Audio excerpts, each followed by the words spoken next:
Good morning, it's Tuesday. That means it's time for the Write About routine. And this week's text is Clean Getaway by Nick Stone. She's also the author of Dear Martin, which I read this summer.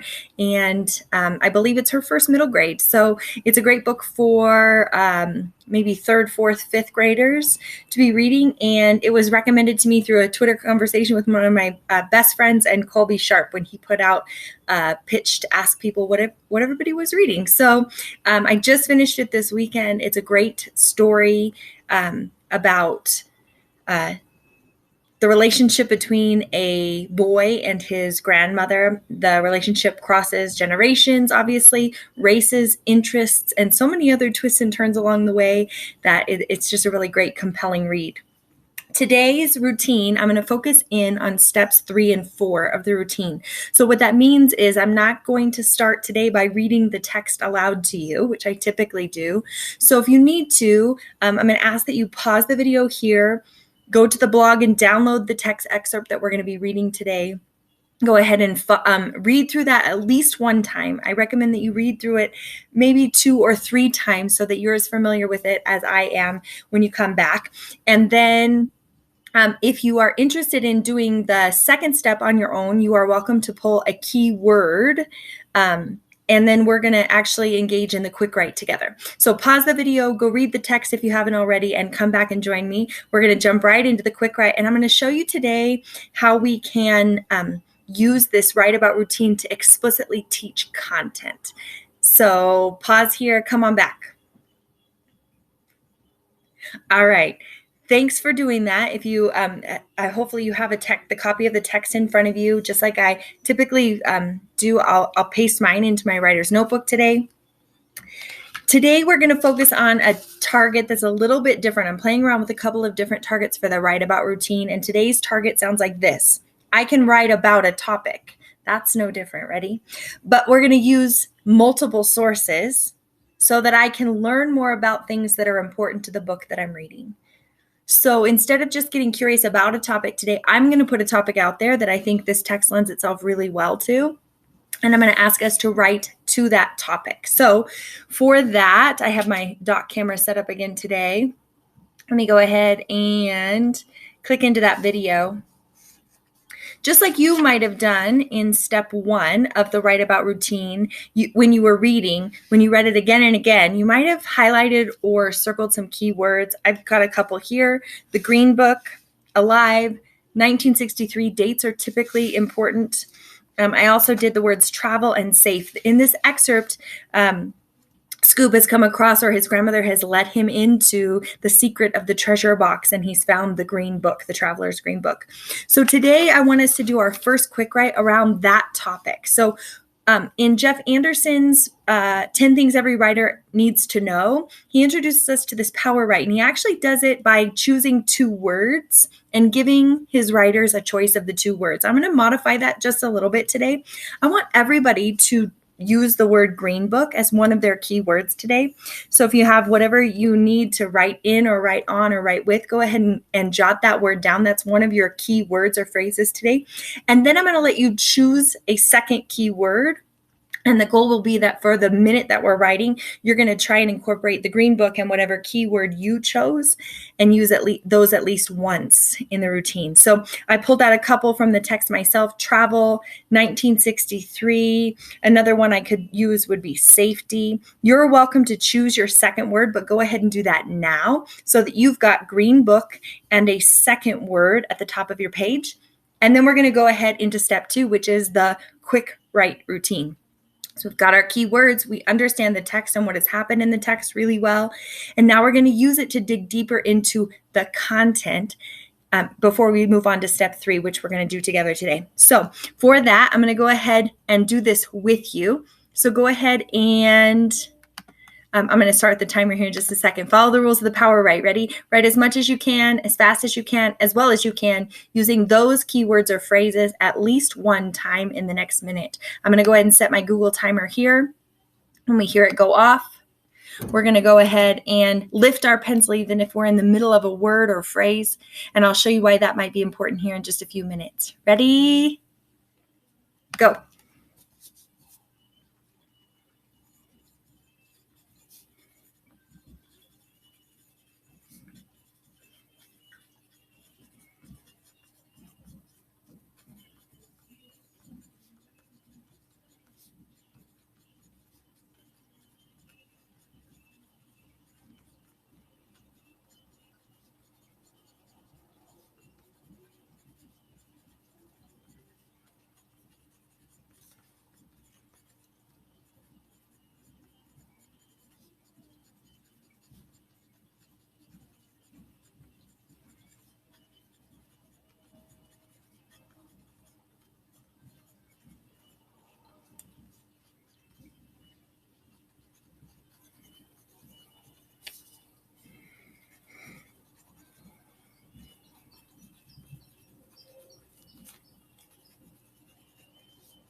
All right, I'm going to stop. Notice by looking at mine, you can see I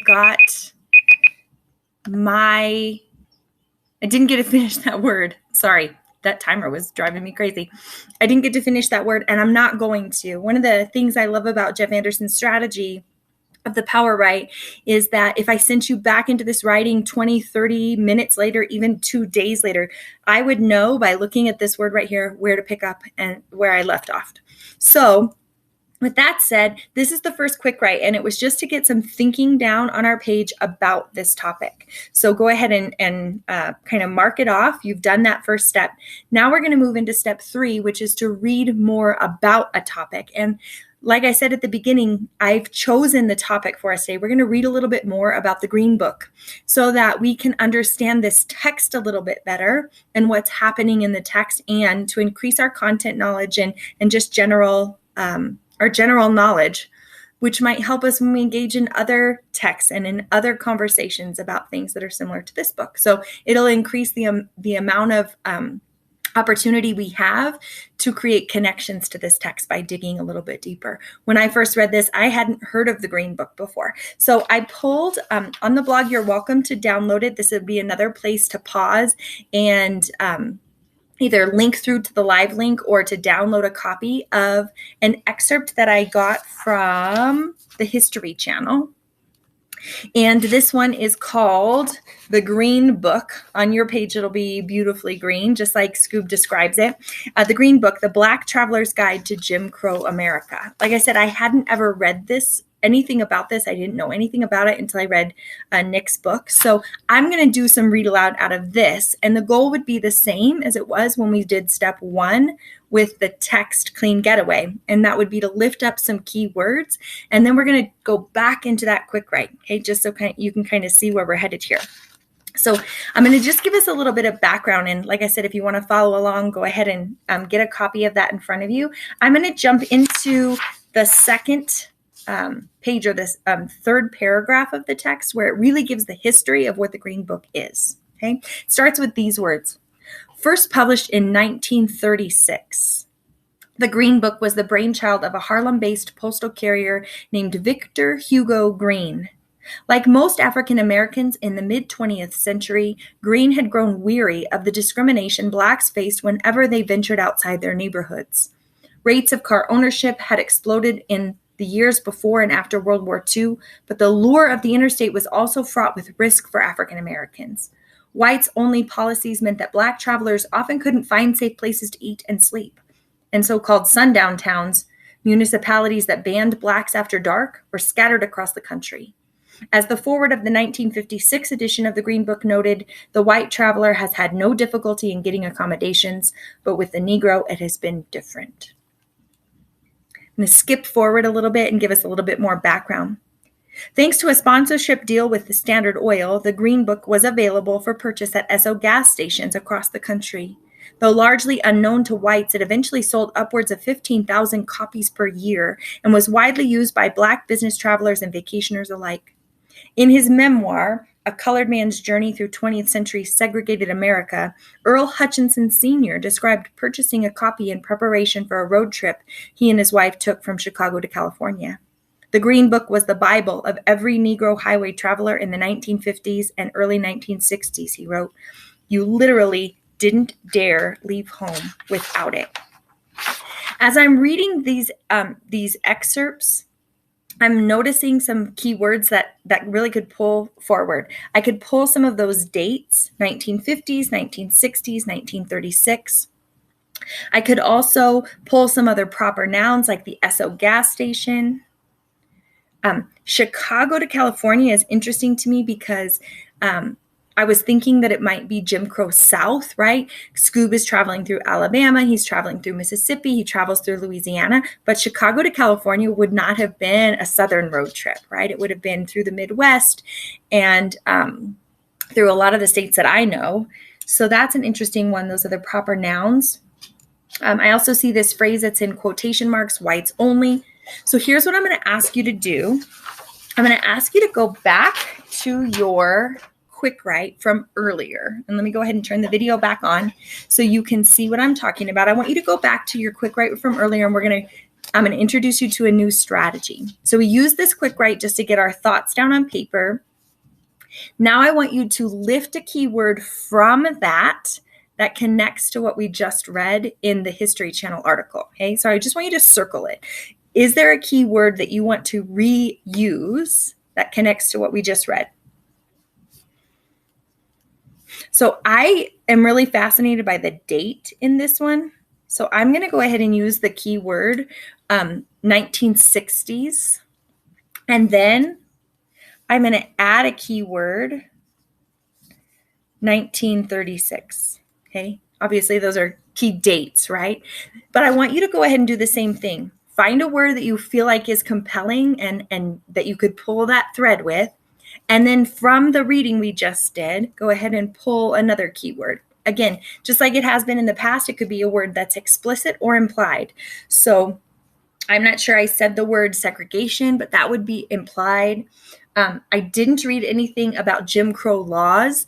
That's implied as well. It was in the title, but it wasn't anywhere else in the text that I read out loud. So Jim Crow could be another one. You are welcome to pause the video here and go mine the text a little bit deeper and grab your keyword and then come back. We're going to start the timer for 1 minute. We're going to write as much as we can, as fast as we can, as well as we can for that 1 minute using now these two new keywords to see where this one takes us. All right. All right, here we go. I'm about to set the timer. You are also welcome to go ahead and jump into that word that you left off if you'd like. I'm going to go ahead and start a brand new one here. All right, here we go. 1 minute starts now.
All right, I am going to stop there. I know for some of us that timer or that even that time pressure can sometimes be debilitating. So feel free to modify the quick write routine in as many different ways as you'd like to. You could extend it to 3 minutes. You can let everybody know at the end of the minute that that's their stopping place and give them a chance to finish their thinking. I'll be honest, I was relieved that that minute went off because I wasn't quite sure what I was going to write next. And my brain was kind of crunching what was going to come, and I wasn't getting into that flow like I was hoping to. So I was grateful for that. So know that we've got different people, different times, different styles entering into a 1 minute quick write. So adjust in and modify as you need to. So it's interesting now when I think about the difference between this write about routine and the ones we've done in the past. In the past, I've often veered from the text quite a bit. I've written about my own personal experience or other books that I had been reading or a variety of other things that were connected to the text via that keyword, but loosely in the end of the write about. In this one, because I chose the keyword for us to write about, I feel like we were able to stay much closer to the text because I chose the piece that we were going to read. Again, I feel like the work that we did to write about this content and this topic was much more closely tied to the text. So when we think about comparing across multiple texts, when we think about our Common Core standards, this kind of lesson is one where we can dig deeply into topics that are in our standards, that are in our units of study, that are required for a particular grade level, or even just the most compelling out of a text that we want to lift and have more conversation about, things that maybe our students might not naturally gravitate toward. So I really like this routine. However, I will say that to do a quick write like this, where I've chosen the words, it's really helpful that kids have had experience doing that with words that are much more familiar to them. So when Jeff Anderson introduces it, I think he uses like the words worm and watermelon, and kids get to choose from those words. So make sure that you are comfortable with this routine and that kids have gotten comfortable with this routine before we use it to drive content. That way the routine is not the focus, it really is the content. So I'm not sure what I'm going to do with this yet other than just post on the blog, right? We did all the steps. We read again. We did a quick write to lift up a topic. We learned more about that topic and we wrote more about it. That's it. That's the routine. This could be the end of it for today. So my goals today were to keep this a little bit shorter, to really focus in and show you how you can use the Write About routine to explicitly teach a topic from a text, and to, again, just join you in this work. So hopefully you found what you needed here. If not, check out the blog. I'm sure what you need might be is living there. I'm hopeful. And then join me in the comments and you could win a copy of Nick Stone's Clean Getaway. I hope to see you there.